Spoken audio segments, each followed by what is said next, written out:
With more cars on the road, higher speed limits, and more complex traffic laws, driving in California is not the same as it was in the past. Today, there are more chances for accidents and the resulting injuries and property damage. This program will update you on the sections in the California Driver Handbook that are about safe driving practices, and it will help you prepare for the DMV tests. In a companion video, our friend Dan studied the laws and rules of the road for his driving test. However, Dan discovered there's more to being a good driver than just knowing the traffic laws. And he found out that the driving test is not as easy as it used to be. Fortunately for Dan, his friend Annie is an expert driver. So, how'd it go on the driving test? Well, okay on the written part, not so good on the driving part. Oh, really? I thought we studied the traffic laws pretty thoroughly. We did, but I lost points on driving skills. What kind of skills? Well, scanning and looking in both directions. Scanning is one of the most important driving skills. Look ahead and to the side. Check your mirrors. Check blind spots by looking over your shoulder in the direction you wish to travel. Know the position of the cars around you. You never know when something unexpected will happen, or when you might need a way out to avoid an accident. Checking the rear view mirrors before making a lane change lets you see who's coming up behind you. But there are two areas that don't show up in the rear view mirror. Be sure to look over your shoulder to check this blind spot before making a lane change. You should also scan from side to side when approaching intersections or any place where people or cars might cross in front of you. Just because you have the right-of-way doesn't mean that other people will always stop. I also had trouble when my lane ended and there wasn't time for me to merge into the other lane. No one would let me in. I had to slow down and wait until there was a break in the traffic. Well, it's not all their fault. You really should be scanning ahead. Good scanning also means looking further down the road to see what's happening. This will give you ample time to react to potential problems. You should be looking about 10 to 15 seconds ahead of you. This distance is about 1 block at city speeds or about a quarter of a mile at faster highway speeds.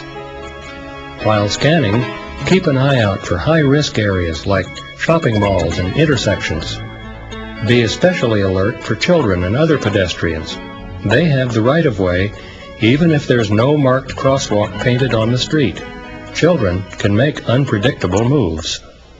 I need to look to the left. I need to look to the right. Seems like the only place I don't need to look is directly behind me. Not always.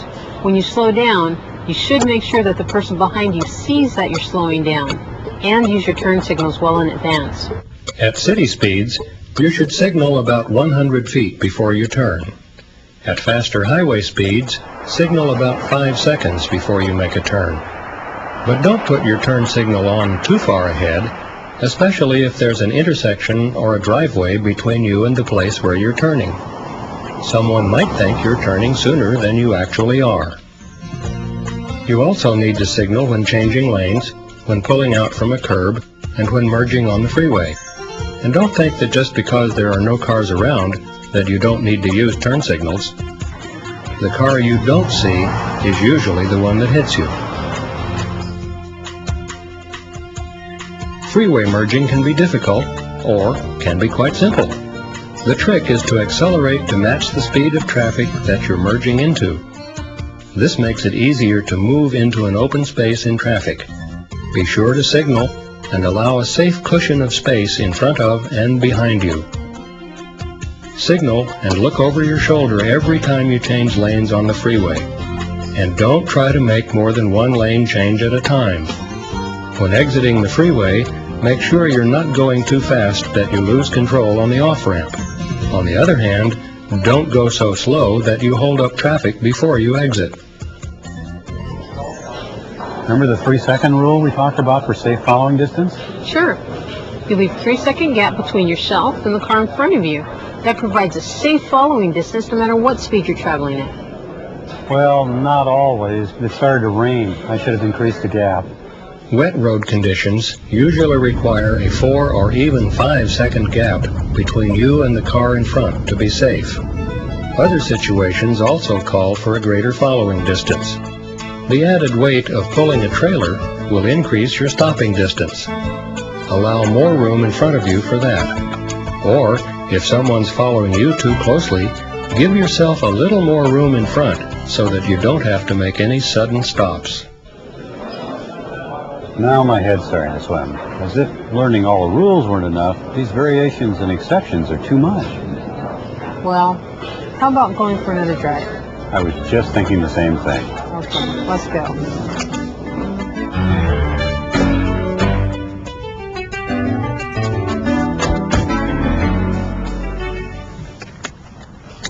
You still use that car seat for your son? He's pretty big now, isn't he? He's over 40 pounds, but he's not quite 4 years old. There are several important tips when using child safety seats. The back seat is generally the safest place in the car. Children about age 1 who weigh over 20 pounds can face forward. Be sure to fasten the seat belt through the correct slot. Children under age 1 and less than 20 pounds should face the rear of the car. Never place a child safety seat in the front seat if the vehicle has an airbag for the passenger seat. What a mess we're in. Look at all this traffic. This is where your driving skills really get put to the test. Oh, and here comes the hardest part, light rail. I'm never sure what to do around these trolleys. They make me nervous. Light rail trolleys have the same rights and responsibilities as other cars.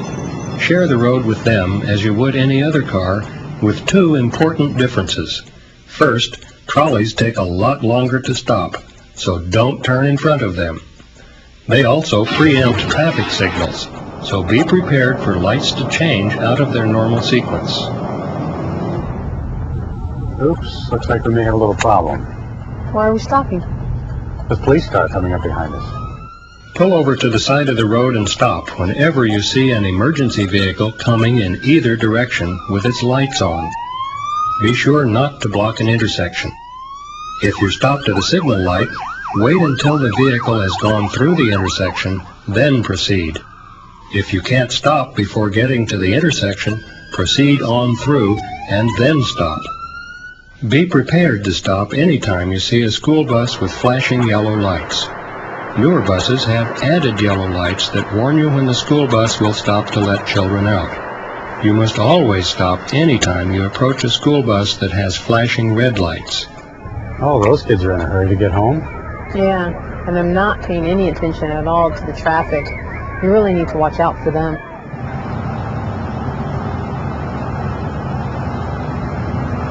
Ah, the open road at last. It doesn't feel so open with that truck right beside us.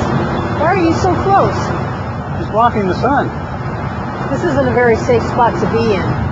Driving too close in back of or alongside a truck is dangerous. Trucks have more blind areas than cars. The driver might not know you're there. When you pass a truck, be sure to leave enough space before returning to your lane.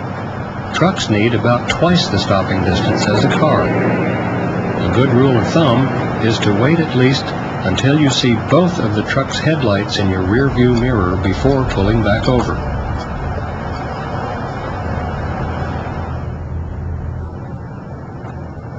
Oh, great. We're down to one lane again, and there's some sort of really slow-moving vehicle up ahead with a funny-looking license plate. I don't think that's a license plate. I'll try and pass him anyway. I think you ought to wait.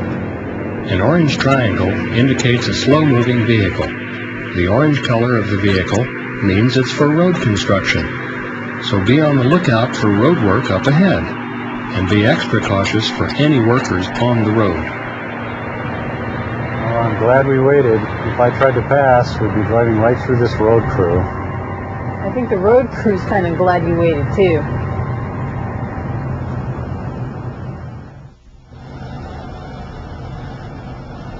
I love these winding roads.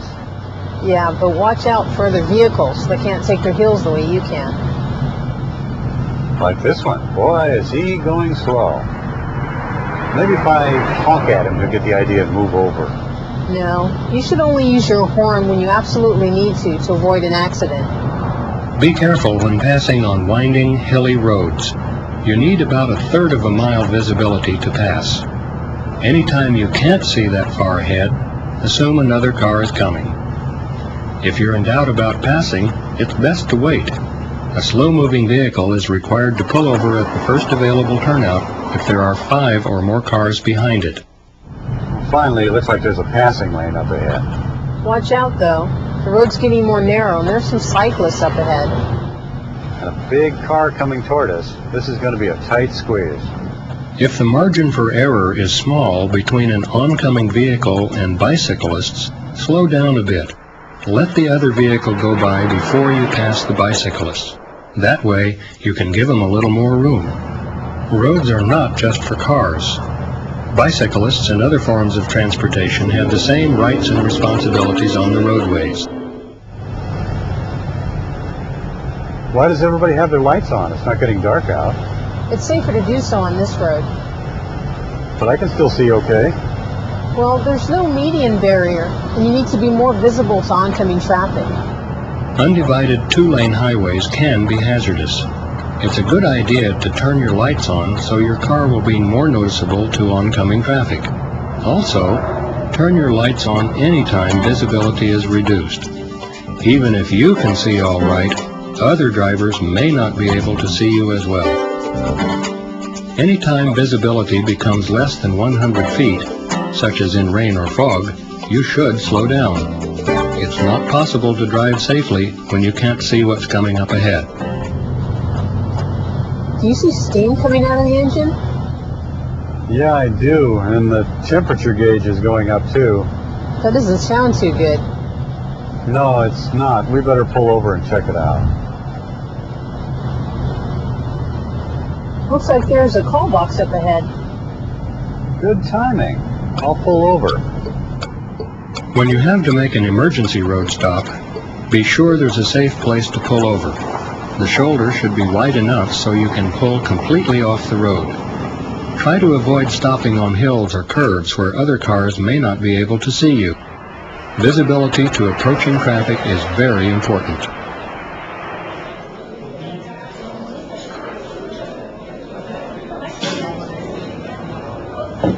Hi, Annie. Hi.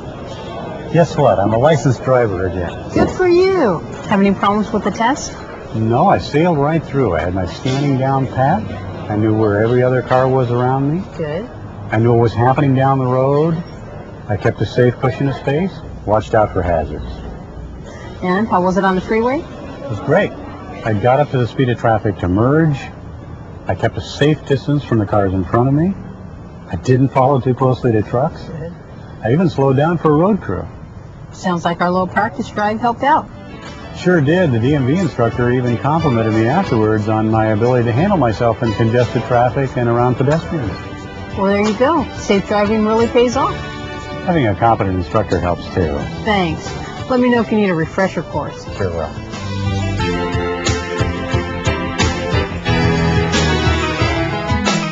Thanks for watching this program. Remember, you're responsible for driving safely and defensively at all times.